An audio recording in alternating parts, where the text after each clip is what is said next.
Hello, everyone. This is Tim Hovan, and I guess this is episode 2. It's been a while, a lot of planning, a lot of life got in the way. But here we are. This is episode 2 of what was called the Top Secret Podcast, but we're going to rename it to the Phoenix Podcast because that's the name I've chosen as we move forward.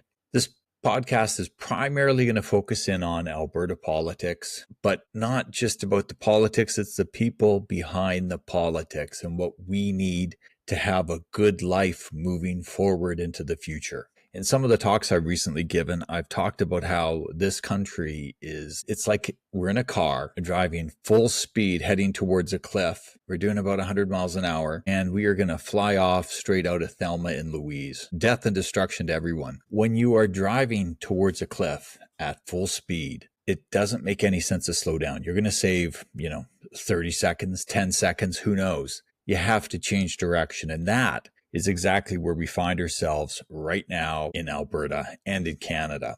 The problem we have is the way the country is set up. The country is literally unable to save itself. It is so divided. These centralized bureaucracies and institutions are 100% in control. The cliff is coming. I don't know if it's going to come next year or in 5 years or in 10 years. But that cliff is definitely coming. Our political leaders do not have the desire to change things. And part of that is just the way the system is set up and how the votes are distributed and the Senate and everything. We're stuck in this loop that we cannot get out of unless we change direction. We have 2 federal parties. I'm going to ignore the NDP right now. But between the Conservatives and the Liberals, it is effectively a uniparty. Their policies are gradients of each other. They're very close to the same agenda. And as we move forward, we find ourselves in a situation where we have no agenda to counter it. If you call it the WEF agenda or the United Nations agenda or the Liberal Party of Canada agenda, and then you can go back to older groups, the Fabians, well, the list goes on. There's 1,000 different factions trying to fight for control of the world. You have the Chinese communists, you have the Trump MAGA people in the South. Everyone's fighting for control. And we are in a situation where we don't have an agenda for us here in Alberta. We don't. And we expect a person to lead us. Everyone has a lot of faith in Danielle Smith to lead us out of this. I am one of these people who probably have lost faith in Danielle Smith. That will probably upset some people. It's going to make a lot of other people excited, but I don't see how she's going to get out of the corner that she's backed herself into. She's pro Team Canada, pro Team Carney, and for her to change direction from that position, I don't know if it's going to happen. So we need to have a different agenda to counter what we're being fed by the current political parties, by every institution we have in Canada and just about worldwide. A person I really admire, his name is Alan Savory, a man out of Zimbabwe, used to be Rhodesia. He developed 8 principles. It's a lot more complicated than this. I'm going to get criticized by a lot of people because they'll say, this is not what he said. Well, we've simplified it and tried to make it that we can get the point across to people in 8 simple points, and people can understand the direction we're going to. It is not a goal, not like the UN Sustainable Goals. It is not a plan. It is a direction. It's a statement of how we want our lives to be, how we want our communities to be, and what we want to get out of those things. The APP has come out with their financial report for their vision of the future of the province, and it looks very, very positive. Tons of money, billions and billions of dollars left over, but Alberta independence has to be more than just the money. If it's just about the money, what you're going to have is a negotiation, and you're going to compromise on a position in the middle. Now, the APP isn't going to compromise, I know that, but the political leaders who will be doing the negotiating, they're the ones that are going to compromise. If independence is only about the money, we won't have independence. We need to have a bigger vision, a bigger dream, perhaps, about what we want our lives to be and why we and you need to work so hard for it. So I've got these 8 points. I called them the Phoenix, and I don't think I'll get into why I chose that name this episode, but it's going to come.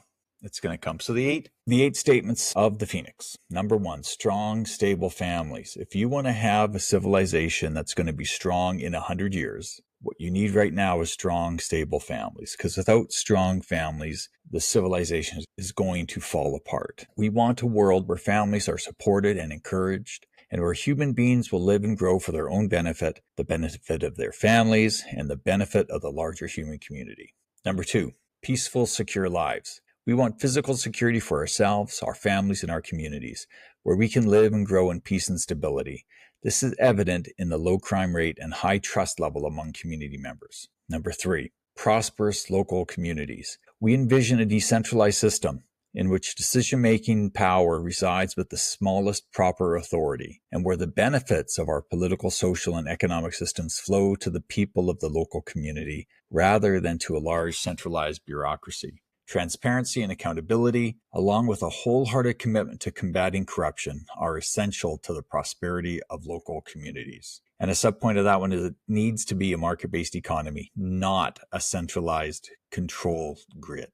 Number four, individual rights, freedoms, and responsibilities. We want to be free, to live our lives as we see fit, and to pursue our spiritual and religious beliefs. Free speech, not censorship, property rights, and more. Number five, nutritious food and clean water. People need nutritious food and clean water. Number six, education and health. We want to enjoy a good education and good health for ourselves, our families, and our communities. Balanced whole lives. We want balanced lives that allow for time with family, friends, and community, as well as leisure for cultural and other pursuits. We're not just taxpayers. We're not just consumers. We're human beings, and sometimes our governments forget that. We want healthy soils, clean water, and beautiful, clear blue skies, all to be ensured for many generations on a foundation of regenerating soils and biologically diverse communities on Earth's lands and in her rivers, lakes, and oceans. Within those 8 statements, every community is going to enact them differently. How those statements would be enacted in Edmonton is going to be different from how those statements are brought into being in, let's say, Rocky Mountain House. The people in every community are different.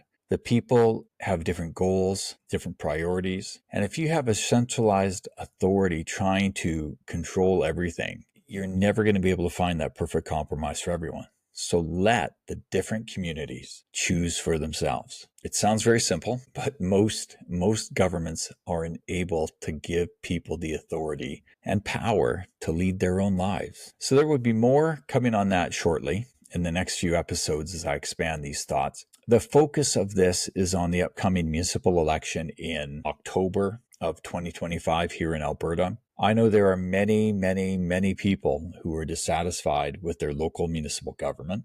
They want change, but they don't have an agenda to do it. So right now you have a bunch of individuals trying to make a difference. They're going to show up, they're going to get elected, and then they're going to sit in those big chairs. And when their administration comes to them with a bunch of problems, looking for solutions, if you don't have a clear understanding of what you want for your community, you can be persuaded or manipulated or twisted into anything. You need to know what you want for the future so you can fight for it. And that's what these statements are. It's like it's the North Star, and you use that North Star up there in the sky to guide you. You use the North Star to look where you want to be, and you use that to gauge your decision making and make sure that you are pointed in the right direction.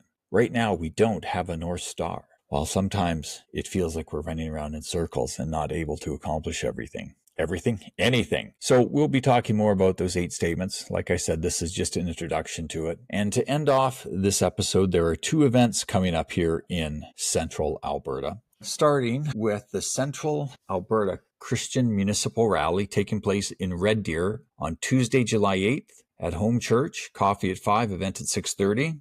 It is hosted by the Christian Impact Network, and Christians That Care. If I'm not in the field doing my hay, I will be there wanting to learn about this group and organization. The next event I want to point out to everyone is the Alberta Prosperity Project event in Rimbey on Wednesday, July 16th.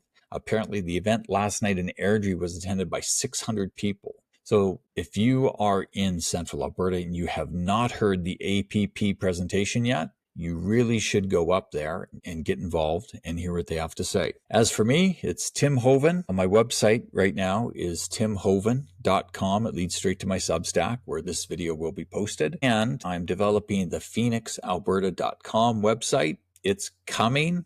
It's not ready yet. Part of the problem of having a real job and a family is there isn't a lot of time to do all the web stuff or the promotion I would like. But now, as it is July and that municipal election is coming up very fast, July, August, September, October, 4 very short months, it's time to get people thinking about what they can do to improve their local communities. And that's what this is going to be doing, hopefully, with your help.